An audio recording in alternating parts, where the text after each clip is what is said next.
Batting छान केली, ग्राउंडच्या चौफेर काय केलंय, चौक्याने सिक्स मारलेले सर, आता उरले नाही. पण सर यांनी एवढी साहित्य निर्मिती केली आहे, यांनी एवढं महान कार्य केलंय, तर मी दिवस दिवस बोलत राहील तरी यांचं कार्य संपणार नाही. एवढी साठा आपल्याकडे सर्वांकडे आहे, म्हणून मला काही बोलायला हरकत नाही, भरपूर माझ्याकडे आहे, त्याच्यावर मी बोलेन. मित्रहो, 1 ऑगस्ट 1920 ला ज्या व्यक्तिमत्वाने आपली साथ सोडली, असं व्यक्तिमत्व म्हणजे लोकमान्य टिळक. सांगितलं त्याचा कालखंड सांगितला. 23 जुलै 1856 मध्ये चिखली येथे लोकमान्य टिळकांचा जन्म झाला. असं म्हणतात, चिखलात ज्याप्रमाणे कमळ उमलतं त्याप्रमाणे या चिखली या गावात एक कमळ उमललं. त्यांचं नाव होतं लोकमान्य बाळ गंगाधर टिळक. लोकमान्य ही पदवी सहजासहजी मिळत नाही, त्यासाठी काम करावं लागतं, कार्य करावं लागतं, समाज जागृती करावी लागते, देशासाठी झटावं लागतं.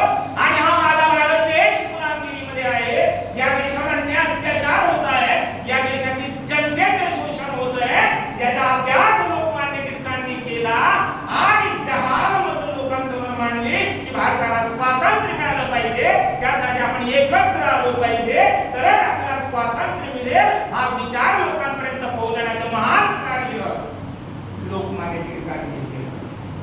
स्वराज्य मिळवणे हा माझा जन्मसिद्ध हक्क आहे, ते मिळवणारच अशी सिंह गर्जना करणारे लोकमान्य टिळक. सरकारच्या डोकं ठिकाणावर आहे का? शब्दात्मक ब्रिटिशांना सोडून करून सोडणारा व्यक्तिमत्व म्हणजे बाळ गंगाधर टिळक.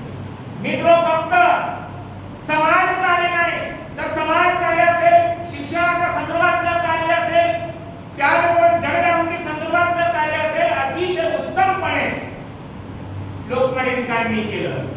त्यांनी वर्तमानपत्र सुरू केले आणि वर्तमानपत्रातून आपल्या भारतीय लोकांना कसा अन्याय अत्याचार होतो हे समाजाला पटवून दिलं. समाजाने ते त्यांचे वर्तमानपत्र वाचले. केसरी आणि मराठा हे वर्तमानपत्र सुरू केले आणि जनमानसामध्ये हे वर्तमानपत्र लोकप्रिय झाले. प्रत्येक व्यक्ती सकाळ कशी होईल आणि वर्तमानपत्र कसं येईल यासाठी सरळ होती, कारण त्या वर्तमानपत्रामध्ये जहाल विचार होते, वास्तवाला धरून ते वर्तमानपत्र छापले जात होते, म्हणून लोक त्या वर्तमानपत्राची वाट पाहतात. मित्र, देशाच्या स्वातंत्र्यासाठी त्यांना तुरुंगात जावं लागलं.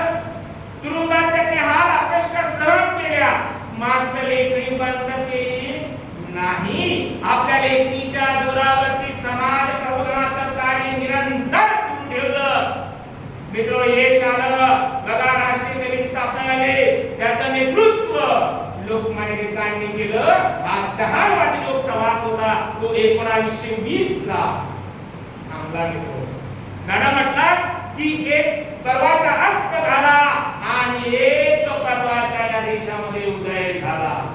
1 ऑगस्ट 1920 ला थोर साहित्य रत्न अण्णाभाऊ साठे यांचा जन्म झाला. सोलापूर जिल्ह्यातील पाटेगाव त्यांचा जन्म झाला. आणि ही व्यक्ती अशी पुढे आली की ज्या व्यक्तीने आज समाज पाहिला. डॉक्टर बाबासाहेब आंबेडकरांचं लेखन त्यांनी वाचलं, डॉक्टर बाबासाहेब आंबेडकरांचं कार्य त्यांनी जवळून पाहिलं आणि हा माझा देश गुलामीतून मुक्त झाला पाहिजे. या माझ्या देशातील कष्टकरी, दीन गरीब जो वर्ग आहे, शोषित आहे, पीडित आहे, याला न्याय मिळाला पाहिजे, यासाठी व्यक्तिमत्व पुढे आलं. ते व्यक्तिमत्व म्हणजे अण्णाभाऊ साठे. मग लोकांपर्यंत मला पोहोचायचे, कसं पोहोचणार, तर त्यासाठी त्यांनी अभ्यासाकडे लक्ष दिलं. ती म्हणतात सर, ती व्यक्ती तर फक्त 1.5 दिवस शाळेत गेली. किती दिवस? फक्त 1.5 दिवस शाळेत गेलेली व्यक्ती 35 कादंबऱ्या लिहितो. मित्र,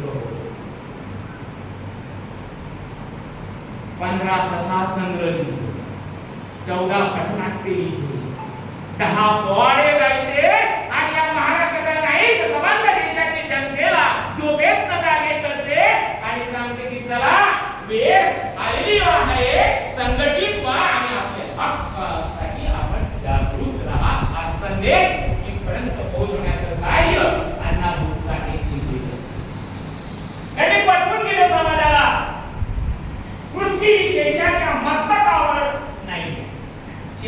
म्हणजे काय शेषनागाच्या मस्तकावर पृथ्वी नाही आहे तर कष्टकरी श्रमिकांच्या हातावर ही पृथ्वी धरते आहे. हे लोकांना पटवून दिलं.